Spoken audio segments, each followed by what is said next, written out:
Hey everyone! Today marks the day of the War Within Prepatch 11.0.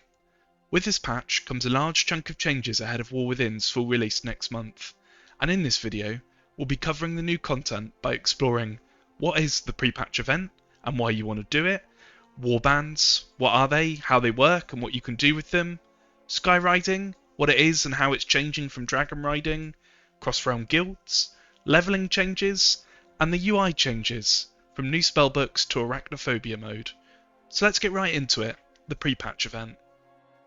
The event itself isn't actually going live on pre-patch day, so if you're watching this before the 30th of July and you're wondering where the event is, it doesn't actually go live until the 30th, so don't panic if you can't find it.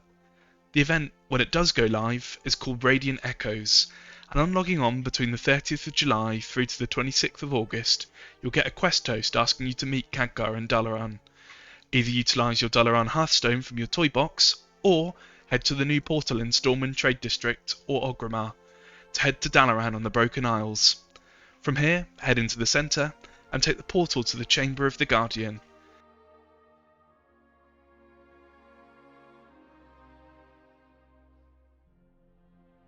Head down the stairs to find Khadgar in the room full of portals. This room acts as a hub for the event, allowing you to quickly access the 3 new zones that you need for the Radiant Echoes. So now we're at the hub, let's explore what you do in the event.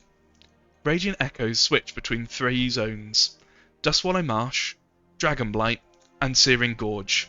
The switch happens on a timer, which from July 30th is 90 minutes, with it going down to 60 minutes on August 6th and finally down to 30 minutes on August 13th.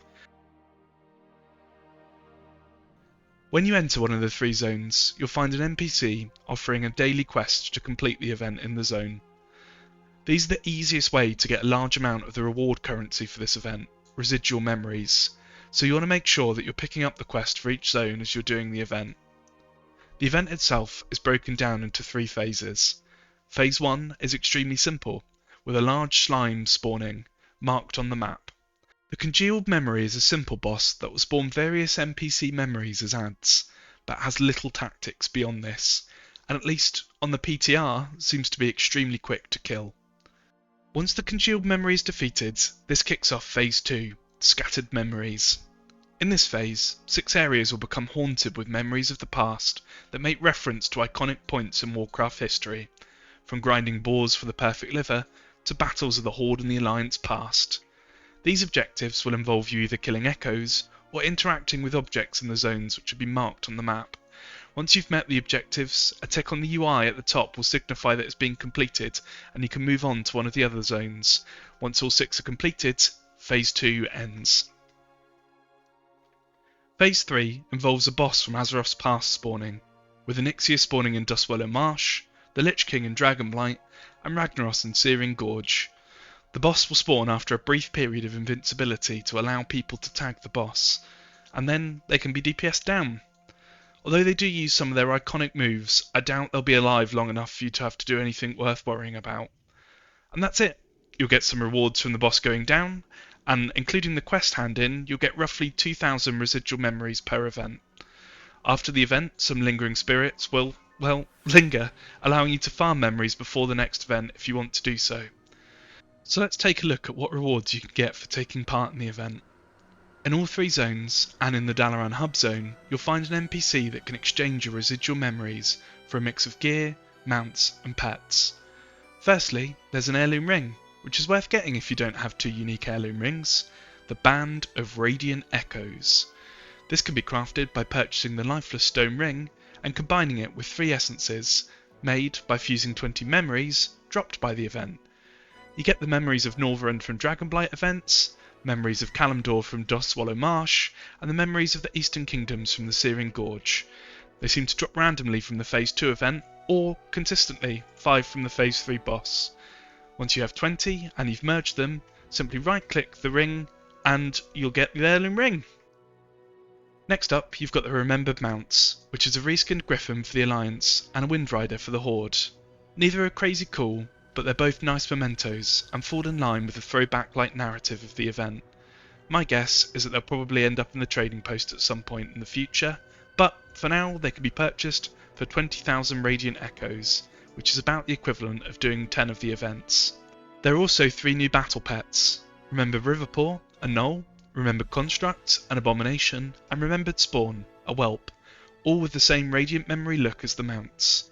These clock in at 10,000 residual memories each, or roughly 5 events for the daily quest per pet, or 15 for all 3. It's worth noting at this point that the mounts and pets are account wide, so if you're desperate for all the rewards, waiting until the 3rd week when the event's on a 30-minute timer, and using some of your alts to do the daily quests is going to be the quickest way to get a chunk of memories. There's also a couple of reagent bags that are warbound, more on what that means in a bit, and at 32 and 30 slots for a price of only 2k memories each, you could easily store a few of these bags away for your alts. Finally, there's some good old catch-up gear, clocking in at 4 ATI level, or just above heroic dungeon gear. The catch-up gear has a new Dalaran themed transmog, and these sets can either be purchased or seem to drop from the Phase 3 bosses, with there being a cloth, leather, mail and plate variant of the Mog, and a collection of Dalaran themed weapons to collect too. Each piece is 2k memories, but with them being bind to Warband, getting your alts in on the event is going to be the easiest way to get all the pieces for your transmog collection if you want them. And that's about it for the pre-patch event. Short and sweet, but a nice reflection on the battles fought in Azeroth's past before we move into the war within. So next up, let's talk Warbands. When you log in, you'll see a new login screen quickly followed up by the new character select screen, which represents your warband. The new select screen has your top 4 favourite characters sat round a campfire, and Blizzard have already hinted that more backgrounds will be available as War Within goes on. You can click and drag characters up into your favourites if you want to change up which characters you have sat round the fire, and this is made even easier by the fact that all of your characters, regardless of realm and faction, are listed on the right. They've also added a new search feature which allows you to search for your character by name. This is nice, but just the tip of the iceberg of the features that Warbands bring, so let's dive deeper. First up is the change to transmog appearances. With the pre-patch, characters will now learn transmog irrespective of armour type. For example, if a mage loots a mail piece, it will be added to your transmog collection across all of your mail wearing characters. This should make grinding for transmog and alts far more palatable, and it's a nice quality of life feature. Next, we have Warband banks. These can be purchased at any bank and allow a shared bank across all of your characters regardless of your realm or faction, allowing you to easily move gold, reagents or warband gear. More on that in a sec. This new bank can be accessed anywhere that you would normally access your normal bank, for example Jeeves, but you can also learn a new spell called Warband Bank Distance Inhibitor, which allows you to access the bank anywhere on a 2-hour cooldown. This can be unlocked by heading to Gadgetzan. You should get a toast notification to head here when you first log in, and you'll have to complete a short quest chain for a character called Blue in Gadgetzan Inn. Simply head south, kill some displaced mobs, close some portals, head back to the inn, head out west, defeat an evil version of yourself, then head back to Gadgetzan Bank, place an item, and finally back to the inn to unlock the spell across all your characters. It can be found under the General tab of your spellbook, and you only have to unlock it once to get it across your whole account. Next up, we have Shared Reputation. All Dragonflight reputations, and going forward, all War Within reputations, will be shared across your warband, preventing you from needing to grind out reputation on your alts. To prevent you grinding rep on alts by completing quests though, a lot of the reputation rewards are first time only, meaning you can't just create an army of 20 alts to power through the new campaign quests to max War Within reputations, but having shared reps is a nice feature nonetheless. There is also an ability to transfer currencies from the Currency tab to other characters, allowing you to easily share currencies across alts, another nice quality of life feature. For some relevant currencies there will be a transfer tax, with a percentage of the currency being lost during the transfer.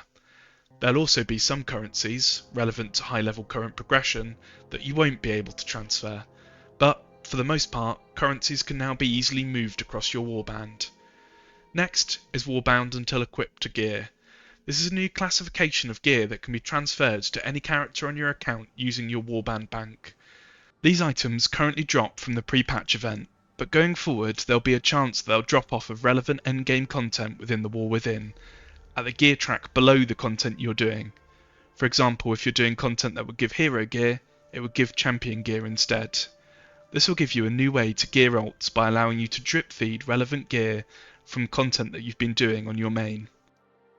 Let's get into a quick fire of the other Warband features coming with the patch. Firstly, all achievement progress is going to be shared across your Warband, allowing you to progress achievements across multiple characters. Next, flight paths are going to be shared across all your Warband, meaning you only have to learn flight paths once. You'll be notified going forward if you've completed a quest or not across your Warband, allowing you to more easily identify if you'll get a one-time reward. There's also going to be a new achievement called Warband Mentor for each level 80 you get, giving a 5% stacking experience buff up to 25% for the 5 level 80 characters being levelled, allowing you to level alts quicker the more you level.